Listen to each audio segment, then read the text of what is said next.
자, 이제 2부 심층 인터뷰 시간으로 이어가도록 하겠습니다. 제가 오늘 예고를 해드린 대로 경제를 읽어주는 남자 김광석 교수님과 함께하도록 하겠습니다. 어서 오세요. 네, 안녕하세요. 안녕하세요. 반갑습니다. 제가 교수님하고 방송을 몇 번 안 하긴 했지만 네. 항상 제가 좀 이렇게 친한 척하고 싶어서 하는 얘기가 있어요. 교수님은 예. 경제를 읽어주는 남자라는 콘텐츠로 되게 유명하시죠? 아, 무슨 말씀이에요? 예. 저는 예. 한때 시장을 읽어주는 남자로 유명했었는데 예. 저는 중단했고 교수님 지금도 계속 하시죠? 그 전에 2018년에 시작했을 때는 네. 다른 채널에서 경제 읽어주는 남자를 네네. 하다가 네. 제 채널을 이제 직접 만든 건 이제 얼마 안 됐죠. 네네. 예, 근데 너무 많은 분들이 찾아와 주셔가지고 예, 감사한 마음으로. 그러니까 네, 결국 제가 하고 싶은 말은 뭐냐면 네. 버티는 놈이 이긴다. 교수님은 계속 하셨고 네. 나는 중간에 힘들어서 그만뒀고 그러셨어요? 버틸 걸. 아니. 그래서 이제 외모가 워낙 또 훌륭하시니까 아무 소용 없습니다. 진짜 와, 돈 버는데 아무 소용 없더라고. 진짜 돈 투자하는 데는 정말 콘텐츠가 저는 이렇게 안 성장하고 이렇게 생기기만 해도 좋을 것 같습니다. 아니, 이 얼굴로만 태어나도 충분히 이거 좋을 얘기 계속 할 수 있거든요. 제가 그래요? 1시간 내내 할 수 있는데 네. 듣는 분들이 되게 맞아요. 불편해하실 것 맞아요. 같아서. 네. 자, 좋습니다. 그러면 오늘 보니까 일단 네. 뭐 좀 다양한 얘기를 해주실 건데, 네. 자, 이것부터요. 그 리세션 가고 리세션 아니다 이제 네. 노랜딩이다. 여기에 대해서 좀 어떻게 보세요? 그건 좀 아니라고 생각을 합니다. 그래요? 예, 그건 아니라고 생각이 네. 되고요. 제가 그냥 바로 데이터를 보여드리면서 시작을 하도록 하겠습니다. 네네네. 먼저 이제 데이터를 좀 보여드릴 텐데, 제가 오늘 업데이트했어요. 제가 많이 참조하는 데이터 플랫폼인데요. 네네. 블룸버그만큼이나 좀 유명하죠. CIC 데이터를 많이 활용하는데, 네네.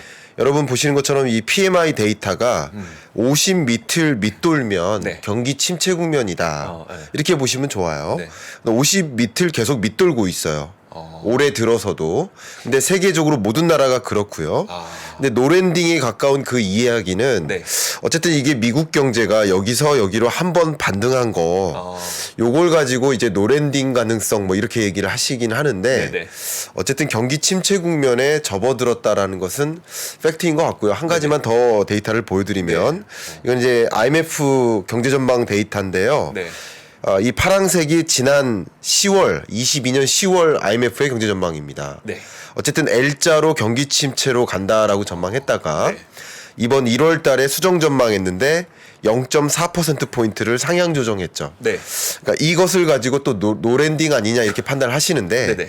이 파란색을 지우고 생각해 보시면 L자형 침체는 맞습니다. 네네. 맞는데 종전에 생각했던 것보다는 마일드한 경기 침체구나. 이렇게 받아들이는 것이 강한 경기 침체는 아니고 네네. 마일드한 경기 침체구나. 이렇게 받아들이시는 것이 어떨까 생각합니다. 교수님 저기 NBER에서 네. 전미경제연구소에서 네. 사실 침체를 규정함에 있어서 몇 가지 조건을 제시를 하고 있잖아요. 네. 단순히 뭐 PMI만 보는 건 아니고 맞아요. 고용이 현저히 안 좋아졌을 때 맞아요. 그리고 산업 경기 그게 이제 PMI니까 네. PMI가 현저히 안 좋아졌을 때 네. 그리고 한 3가지 정도가 더 있던데 그러니까 네. 뭔가 여러 가지 조건들이 다 같이 현저히 안 좋아졌을 때를 네. 침체 조건으로 세우는데 사실 네네.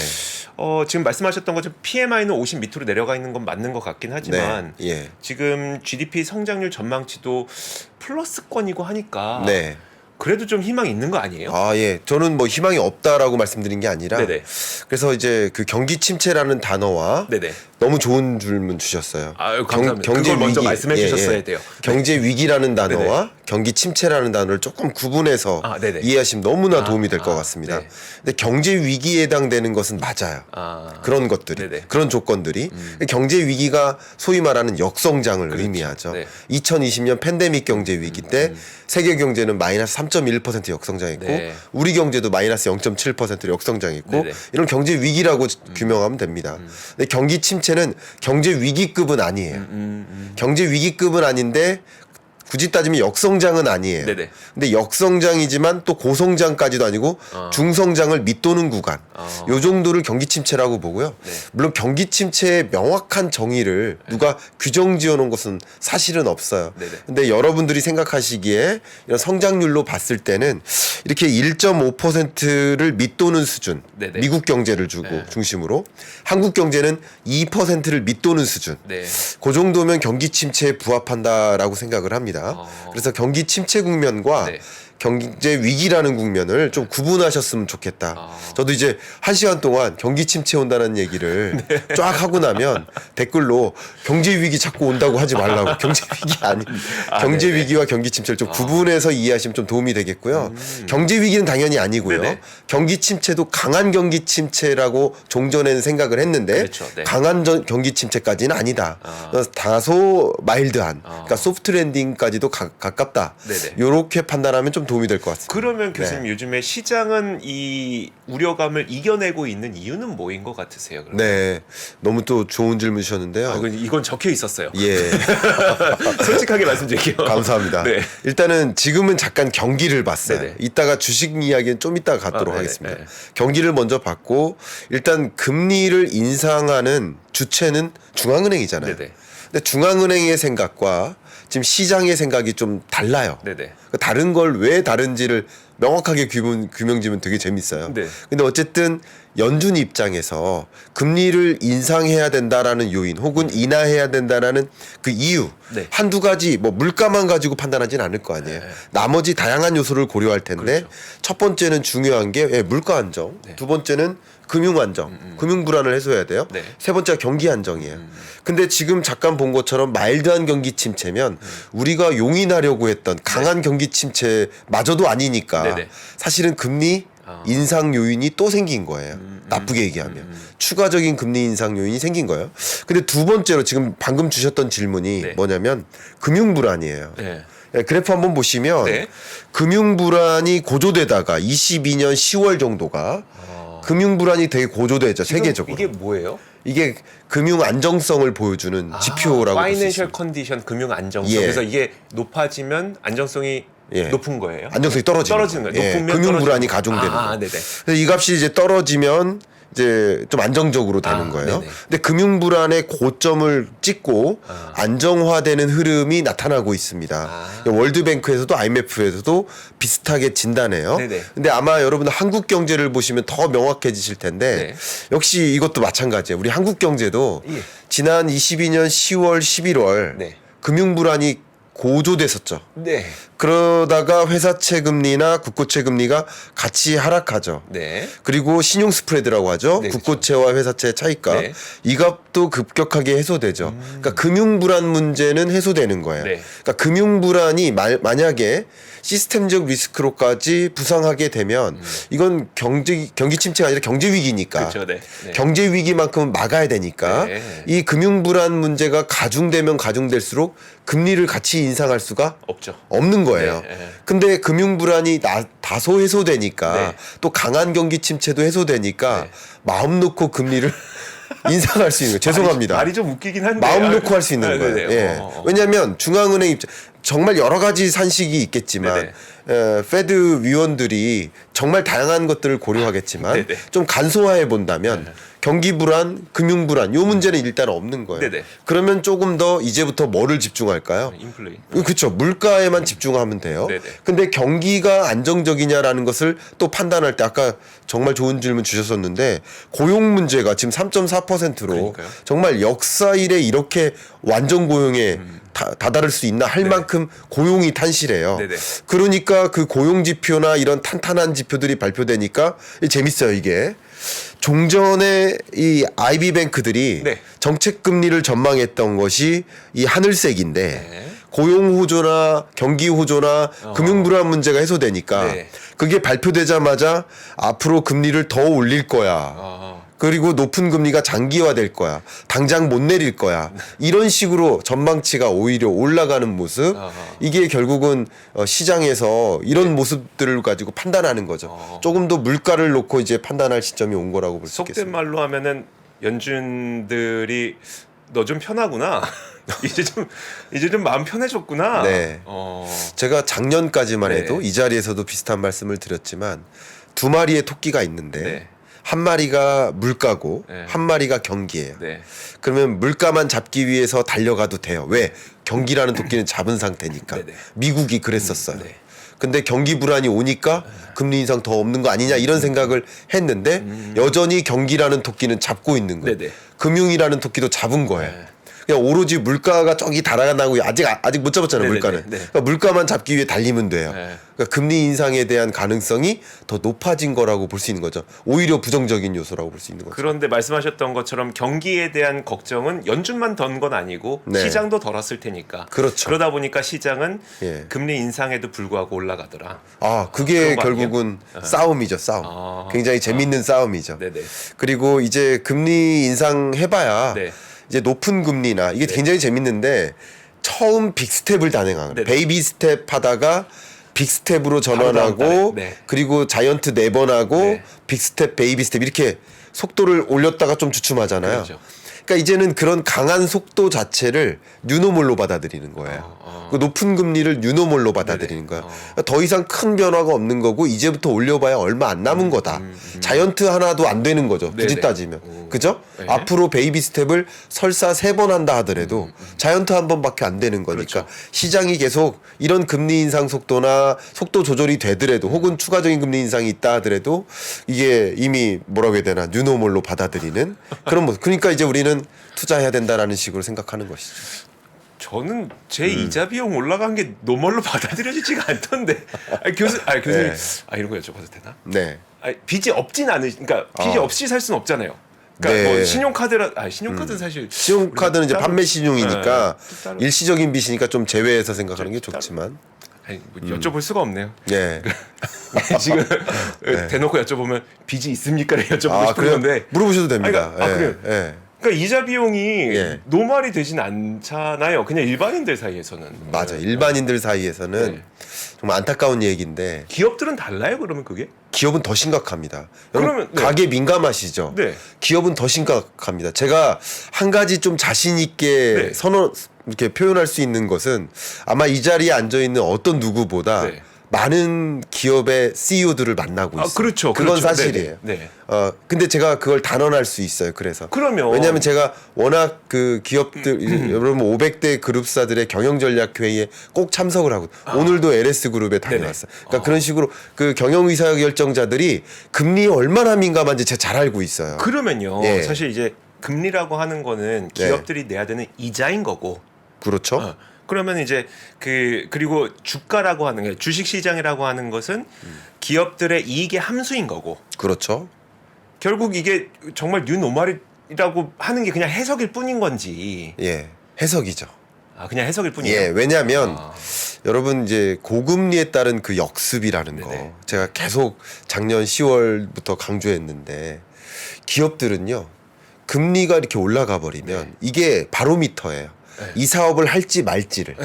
네네. 이게 뭐냐면 금리가 5%면 네. 대출 금리가 5%면 5%로 대출 받아서 5% 수익성을 위해서 달려갈까 사업을 할까 사장님 딱 불러서 야 채권 얼마 찍었어? 그거죠. 몇 퍼센트야? 그렇죠. 그러니까 결국 자금을 조달하는 데 들어가는 그 비용 네. 그걸 생각하면 쉽사리 신규 사업에 진출할 수가 없어요. 그니까요. 반대로 기존에 영위하던 사업조차 네. 야 금리도 안 되는데 금리조차도 안 되는데 네. 이자조차도 안 되는데 이 사업을 우리 왜 하냐 네. 접어야 될 사업이 많아져요. 근데 금리가 레벨 자체가 떨어지면 떨어질수록 네. 하고 싶은 사업이 많아지는 많아지죠. 거예요. 네. 그러니까 이렇게 금리에 민감하게 많은 게 기업이고요. 네.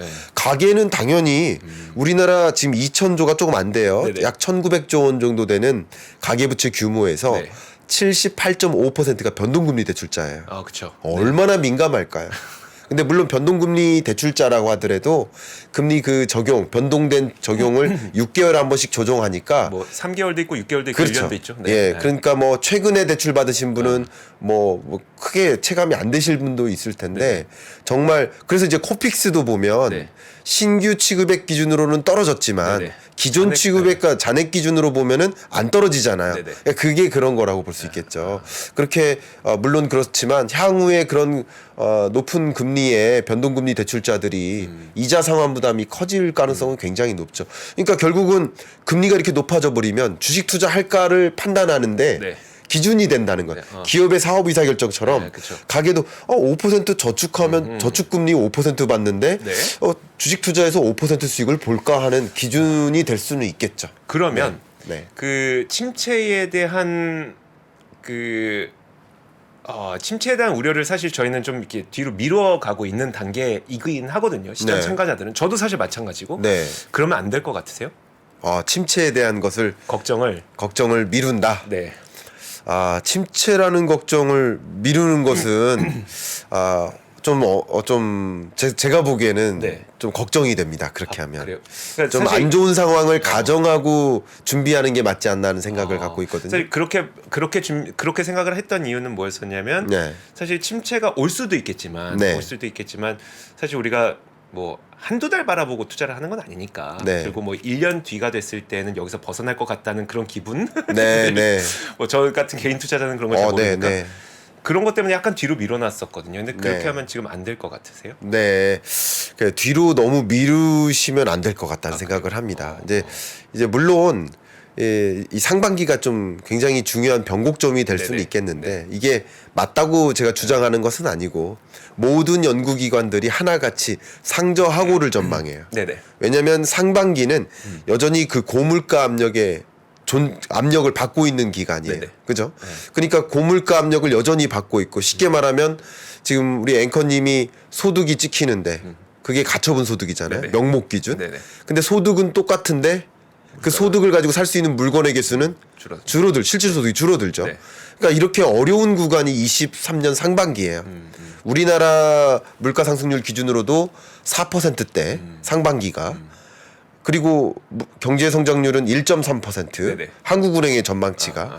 그러니까 이게 스태그플레이션에 부합하는 경제거든요. 그러니까 이러니까 상대적으로 이 고물가 구간을 잘 이겨내느냐 아니냐 네네. 여부에 따라서 상저 하저가 될 수도 있거든요.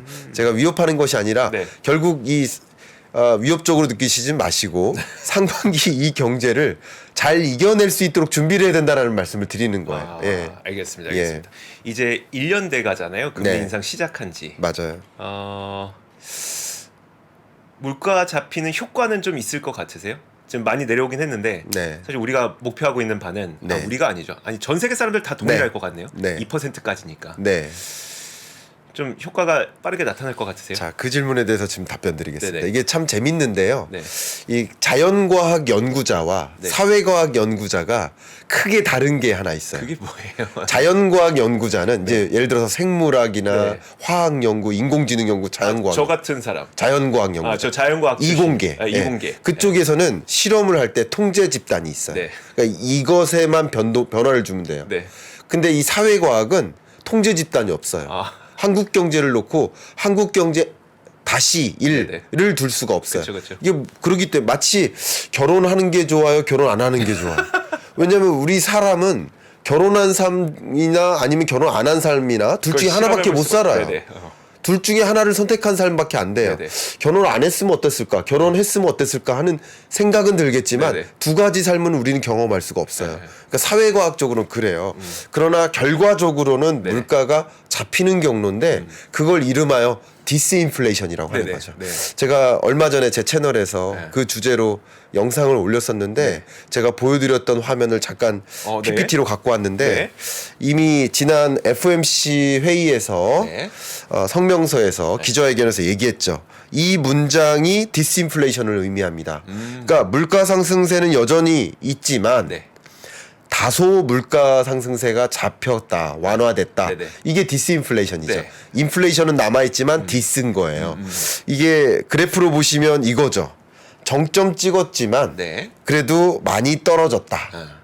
PCE 기준으로도 네네. 그리고 기대 인플레이션율도 많이 떨어졌다. 이게 디스인플레이션이에요. 근데 이게 굉장히 재밌게 제가 한번 질문 드릴게요.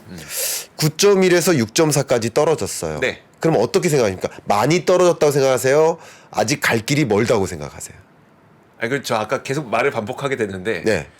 제가 내고 있는 이자를 생각하면 네. 갈 길은 한참 남았다. 갈 길 한참 남았다. 엄청 남았다. 역시 둘 중에 한 가지일 거예요. 네.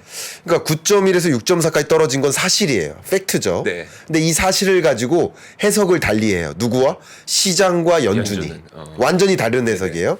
왜 그러냐면 아마도 우리 시장은 특히 IB뱅크는 이 그래프에 집중하는 것 같은데 재밌게도 네네. 네. 이 그래프를 앞으로 좀 연장해 볼게요. 네.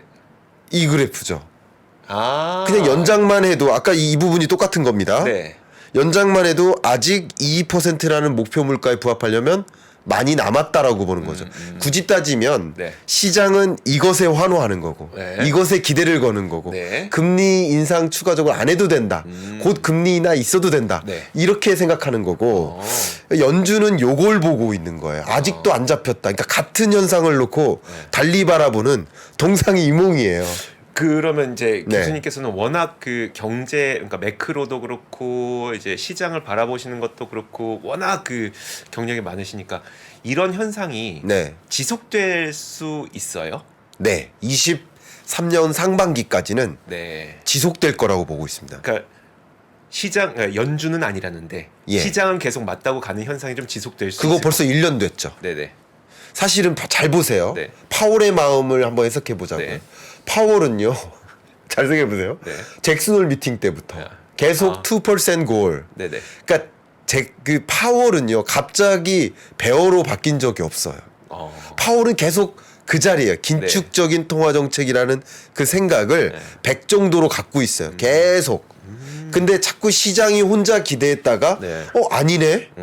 기대했다가 파월이 갑자기 곰으로 바뀌었네. 네네. 자꾸 이런 식으로 생각하는 건데 파월은 계속 그 자리에 있는 거예요. 네. 한 번도 말이 바뀐 적이 없어. 잘 생각해 보세요. 네네. 파월은 계속 2% 목표 물가 부합할 때까지 금리 인상하겠다는 얘기는 1년이 넘도록 계속 그 얘기만 한 거예요. 그럼 저도 너무 찔리는데 자꾸 해석만 바꾼 거잖아요. 그리고 그 해석을 바꿔서 전해드린 것도 저희들이 드린 거고. 죄송합니다. 근데 시장이 혼자 오해하고 혼자 실망하는 모습인 거예요. 파월은 그 자리에 있는데 굉장히 재밌죠. 네. 근데 특히 이 물가에 대한 인식이 굉장히 중요해요. 왜냐하면 디스인플레이션 시대니까 네. 물가에 대해서 어떻게 인식하는 특히 시장은 어떻게 인식하고 파월은 어떻게 인식하는지 네. 잠깐 소개해드렸는데 네네. 한 가지 더 보여드릴게요. 되게 재밌습니다. 이 그래프인데 제가 이거 좀 시간 들여서 그래프 그렸습니다. 아 직접. 이거 여기 있는 그래프는 다 제가 그리니까. 그렇죠, 당연히. 네. 근데 이거는 이제 로 데이터를 가지고 한 번 더 계산을 해야 돼요. 네네. 가중치를 부여해가지고 잠깐 말씀드릴게요. 네. 그러니까 미국 물가 기준으로 네. 정점 찍었을 때가 22년 6월이죠. 예. 이때 9.1% 찍었었죠. 네. 기억하시죠? 네. 41년 만에 최고치. 네. 아마 앵커님이 인생에 처음 만난 물가 상승률. 그쵸. 저 태어났을 때쯤. 그쵸? 예, 맞다. 대략. 그 물가. 예. 나이가 의외로 비슷하시네요. 아 그래요? 아니, 거짓말하지 마세요. 이렇게 가겠습니다. 거짓말했습니다. 넘어갈 뻔했네. 네, 거짓말했습니다. 네. 네. 근데 제가 지금 드리는 이야기가 네. 근데 이것을 나누면 네. 물가 상승률을 기여도로 나누면 하나가 식료품 물가, 네. 하나가 에너지 물가. 네. 근데 이 식료품 물가와 에너지 물가는 급등락이 심하죠. 네. 우리나라도 보세요. 한파 찾아오면 채소 물가 오르죠. 그렇죠. 가뭄, 홍수 오면 또 오르죠. 네. 급등락이 심해요. 네. 에너지 물가도 어때요? 전쟁 나면 또 오르고, 네네. 뭐 리오프닝 한다고 또 오르고, 오펙 플러스 회원국들이 감사 납의한다고 또 오르고, 네. 급등락이 심해요. 그러니까 급등락이 심한 걸 가지고 물가가 제대로 잡히느냐를 판단하기는 어려워요. 그래서 9.1을 찍었지만 사실 지금까지 많이 떨어져 준 것도 사실이지만 네. 근데 그 떨어진 이유가 식료품 물가, 에너지 물가예요. 근데 이걸 제외한 특히 근원 물가 이 두 가지를 제외한 게 근원 물가예요. 네네네. 결국 기조적으로 물가가 잡혔느냐라는 것을 판단하려면 이 두 가지를 빼고 계산하는 거 그게 근원 물가인데 그렇죠. 근원 물가 중에서도 근원 상품 물가를 빼고 네. 근원 서비스 물가를 보면 더 오릅니다. 아 그렇죠. 이게 결국 뭐냐면 연준은 이걸 걱정하는 거예요. 네네. 제가 방송이 아닌 나름 유튜브 채널이니까 네. 이 말씀 드리고 싶은데 파월의 마음을 좀 더 이해하기 위해서 요 말씀까지 드려볼게요. 뭘까요 그게? 파월은 네. 지금 뭐를 놓고 고민하고 있을까요? 파월이 고민하고 있는 거. 여러분은 나의 주식 계좌를 놓고 네. 고민하실 가능성이 높고 네네. 아니면 뭐 취업 뭐 이직 이거 가지고 고민하실 수 있을 텐데 네. 파월은 분명 저는 제가 생각할 땐 달러 가치 하락 을 정말 고민할까요? 아닐까요? 자기의 그 다음 삶을 고민하지 않을까요? 그렇지 않을까요? 네. 예를 들어서 옐렌처럼 나도 재무부 장관 한번 또 찍을까? 하버드대 석자 교수로 갈 수 있을까? 네. 적어도 네. 뭐 그런 종류의 고민하지 않을까요? 그렇겠네요. 그러면 파월 입장에 생각해 보세요. 네. 물가 조금 잡혔다고 하더라도 네. 당장 금리 인상 해버리면 네. 연준에 두 번 실패라는 오명을 붙죠. 네네. 그 오명이 붙으면 그 다음 이모작 삼모작이 될까요? 굉장히 보수적으로 금리 인상할 거라는 거죠. 금리 인하할 거라는 네네. 거죠. 네. 그러니까 특히 자 이 그래프 보시면 제가 한번 추산을 해봤는데요. CPI 물가 상승률이 2%에 부합하는 지점이 올해 말에 올 거로 보고 있습니다. 저는. 아, 그래요? 예, 11월, 12월 정도면. 생각보다 빨리 보시는 거 아니에요, 그러면? 이 정도면 저는 올 거라고 생각합니다. 네. 근데 제가 드리는 이야기는 네. 이 정도, 물론 2% 밑으로 떨어지지는 않지만 네.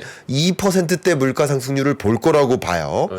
그러면 이걸 보고 연준은, 파월은 네. 금리 인하할까요? 아니라는 거죠. 네. 더 여러 가지 누적된 데이터를 봐가면서 네네. 물가가 확실히 잡혔다라는 그 실적치를 보고 네네. 연준은 그제서 안도하고 어. 금리 인하를 하지 않을까요? 네네. 올해 내에는 금리 인하가 어렵다는 거예요. 어. 파월의 마음에서 생각해 보세요. 그러네요. 연준의 2번 실패는, 그러니까 제가 여러분께 드린 이야기는 혹시 그러면요. 네.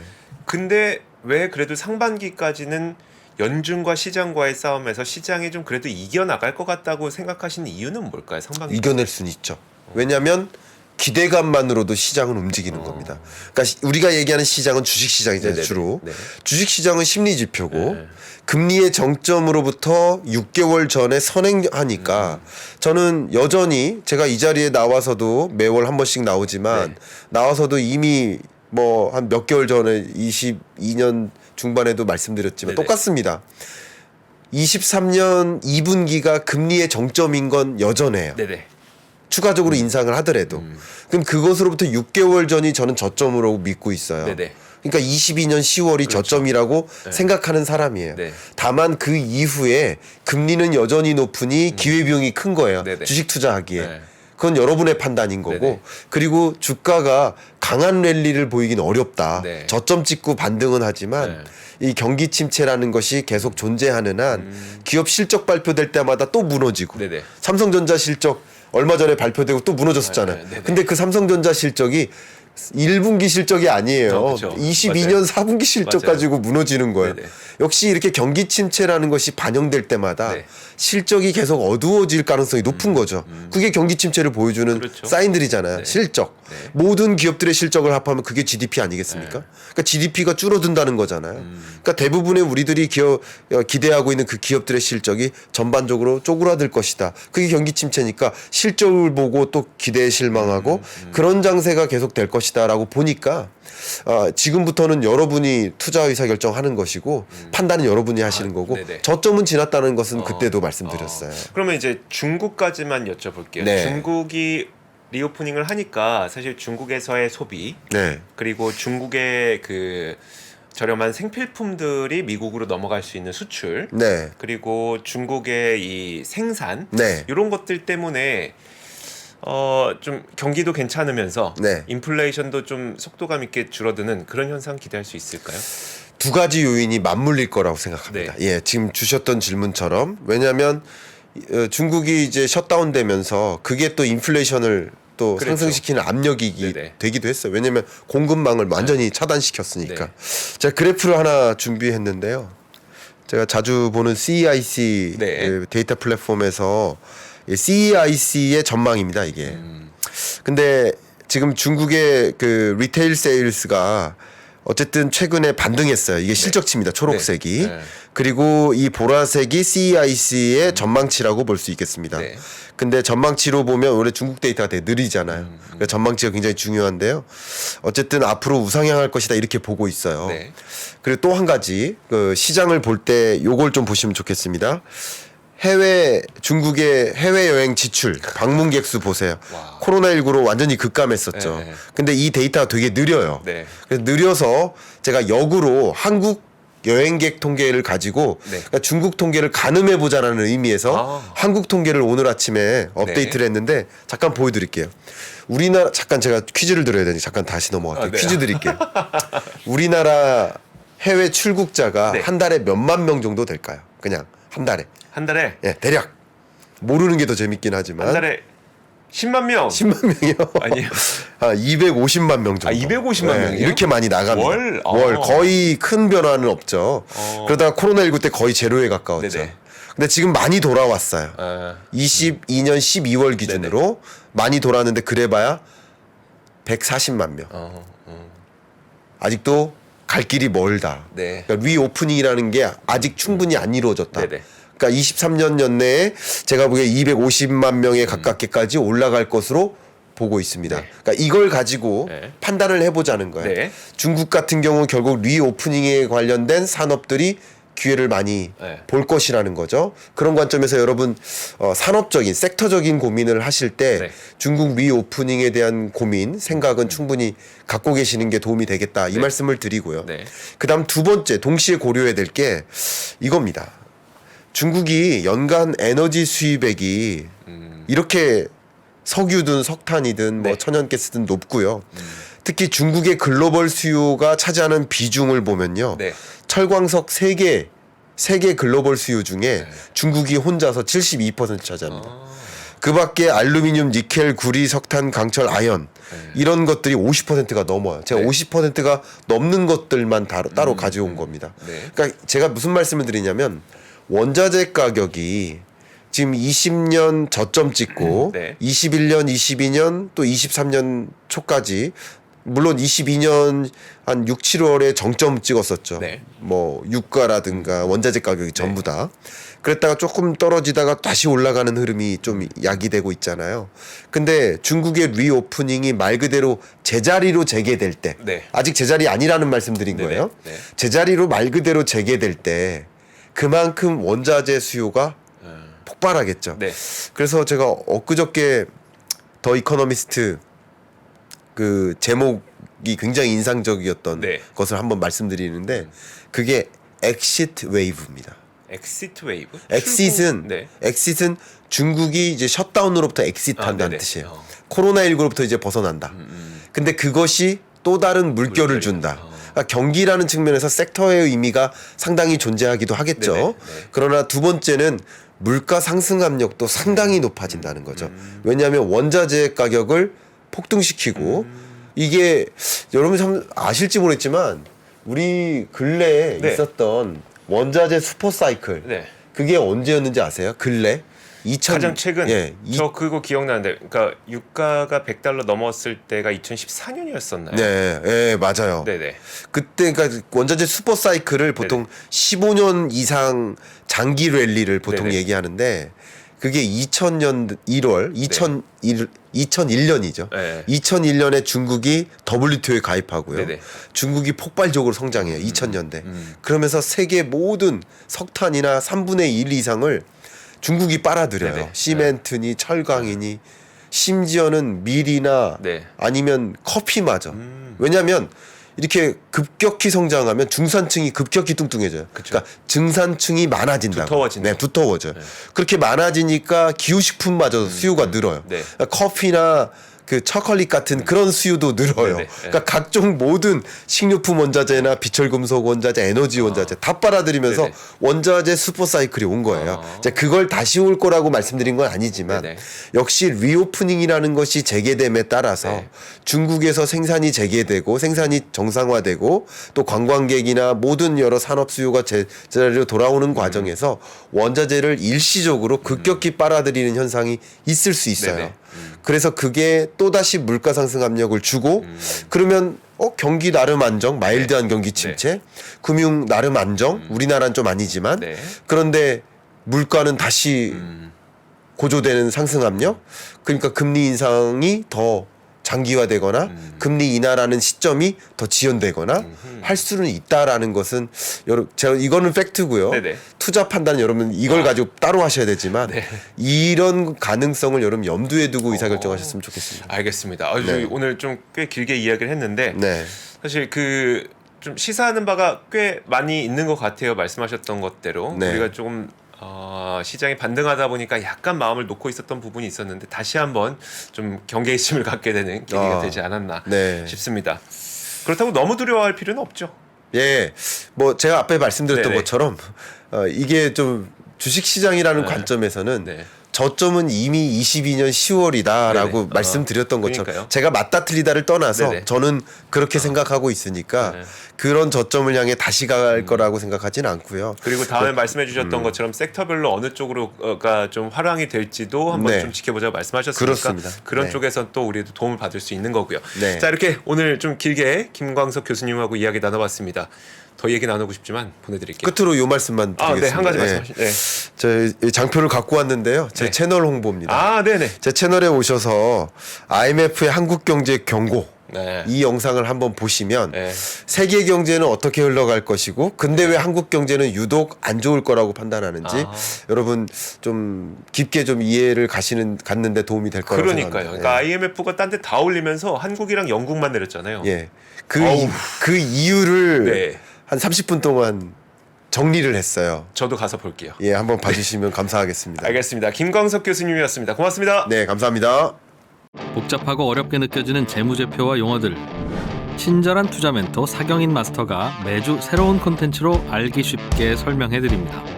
재무제표 분석과 포트폴리오 구성, 뭐 양대 재무제표라고 그러면 대차대조표랑 손익계산서가 있거든요. 매수 매도 방법, 이때 사는 게 좋겠네. 이렇게 사면 좋겠다. 근데 이렇게 살려면 뭘 해야 되냐면요. 나머지 3분의 1은 놔둬봅니다. 어디까지 가는지. 실전 투자 팁까지 알려드립니다. 오직 3프로 멤버십에서만 만나실 수 있습니다.